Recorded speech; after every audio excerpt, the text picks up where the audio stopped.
You know, I've always wondered, how does one teach band from home?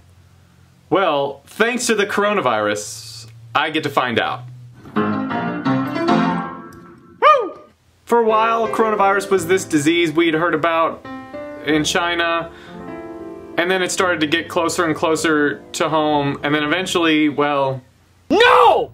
No! No! I always have to think about that episode of The Office when Toby comes back, when we relate that to coronavirus. It started with WGI shutting down, and then it went on to closing universities and then closing public schools, and now here we are. So, here are my 7 tips that I've gathered from my resources, the internet, and myself to hopefully help you conduct band class without, you know, having a band in front of you. Let's get started. So the first thing you're gonna want is the band app. They're not a sponsor, but I thought I would bring it up because it has changed the way we do things, and the app just keeps getting better. It allows all your students to be in one place, which is super great. And the best part is, if they don't have a smartphone or they don't have an app or whatever, they can access it via the website, which is band.us. You can take attendance during this time, so you can check in and see if they've seen everything you posted on there. You can see who's not responding and who is. Makes it super easy. You can communicate with students.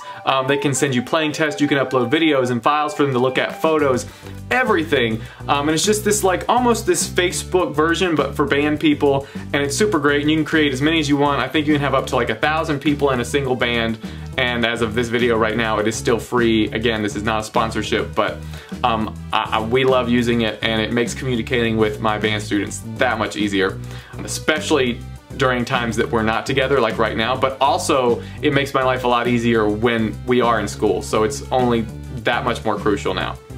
You can have them upload their video playing tests that they're doing for you over this time, either directly message to you, or they can send it to a public chat room, which is something that I'm starting to do, so everyone can see everybody's progress on everything we're doing right now. Number 2, take this opportunity to collaborate with other professionals that are also stuck at home.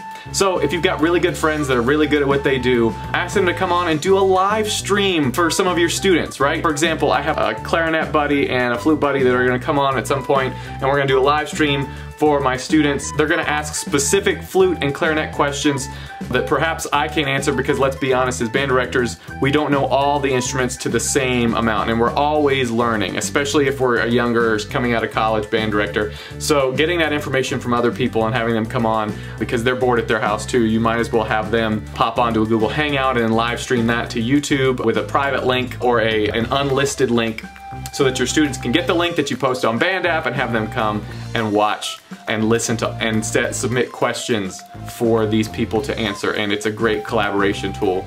Number 3, assign playing tests or assign them to practice specific skills that they aren't very good at the moment. And I don't mean things that are ridiculously hard. I just mean things that they haven't had time to practice because you've been preparing for assessment, or they've got this and this and this after school, or whatever your situation may be. It is a great time to really zoom in on the fundamentals and other things that maybe aren't as fun to practice, but you just need to sit down and rep them over and over again. For us, that is scales and sight reading, and it's stuff you can do that you don't have to be there for, and it does the kids no good to just kind of go through the motions. So that's why we're posting them to public chat rooms on the Band app to help encourage each other, but also to keep people accountable and know that it's not just for me to look at. Number 4, take advantage of all the free streams and programs that are happening because of the coronavirus right now. For example, Smart Music is offering free access for the rest of the school year. If you don't know what Smart Music is, when I was in cadets, we used it to submit tape assignments. I know Carolina Crown has used it, and it's great for classrooms. And there's a form you fill out, because I just filled it out. There's a notification. But there's a form you can fill out on their website. It's going to be linked below, where if you're a teacher, you sign up and you tell them how many students you have, and it's really easy. They'll get back to you, and hopefully you can start using Smart Music for the rest of the school year for free, and it's super great if you have the technology available. Another example would be Berlin Phil is offering free access to their digital performance hall if you go onto their website and use the code that is all linked in the description. Again, not affiliated, but this is a code for everybody. If you use it by March 31st, you'll get free access to their digital performance hall, and that's a super great opportunity, not only for you, but for your students as well, to listen, because if you listen and are around really great musicians, you tend to start gravitating towards making those sounds. Number 5, band directors, this one's specifically for you and not something your students necessarily do, is you need to take this almost once in a lifetime opportunity, and I hope that this only happens once in our lifetime, but it's extraordinarily rare that we get to drop everything in life and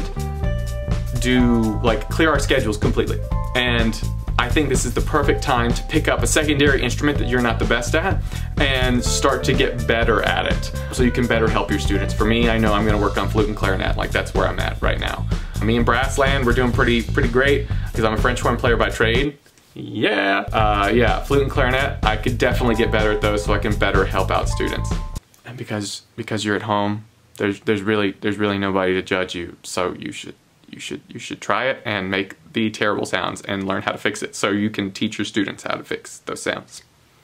Number 6, don't forget about your percussion. I know they can't wheel a marimba home, but most of them have sticks and drum pads and mallets at home, or at the very least just the drum pad and sticks thing. Like I mentioned, we were working on scales earlier. I'm having the percussion sing and memorize each note name with sharps or flats depending on the scale, so that way if they've got it here, it should be easier to go here.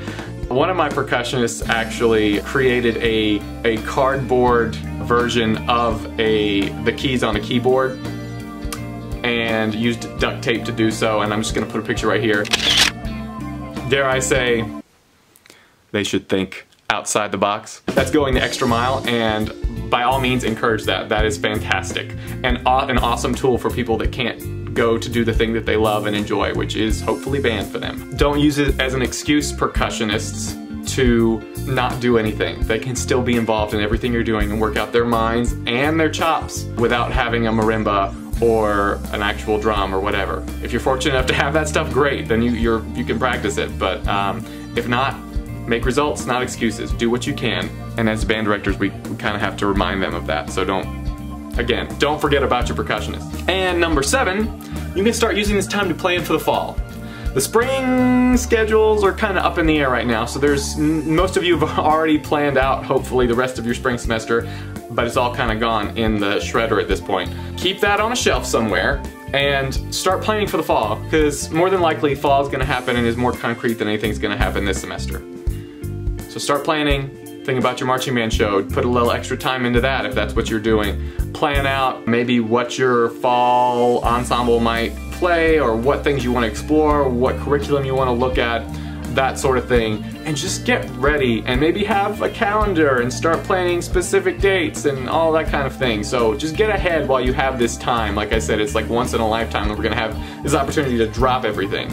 But also don't forget to leave time for yourself to just kind of relax, because we rarely get that also as band directors. And that's all I have in a nutshell. There's probably some things that you've discovered that I didn't, and if you have them, feel free to leave them in the comment section below, and I'm sure people will like them to the top, and I'll be sure to like them too. Again, this is for all the band directors out there, young, old, whatever it might be, that could really use this. So please keep the sources going down there. I've left links to everything that I've talked about in the description so you can access them. There's no affiliation, nothing like that. I really just want to help you guys out. And with that being said, I think that pretty much wraps up this video. If you enjoyed it, please consider subscribing and clicking that bell if you really enjoyed it. Giving it a like, comment, and share it with your friends that might need this information too, especially if they're aspiring band directors or current young band directors or band directors of any age. So, until next time, we'll catch you guys later.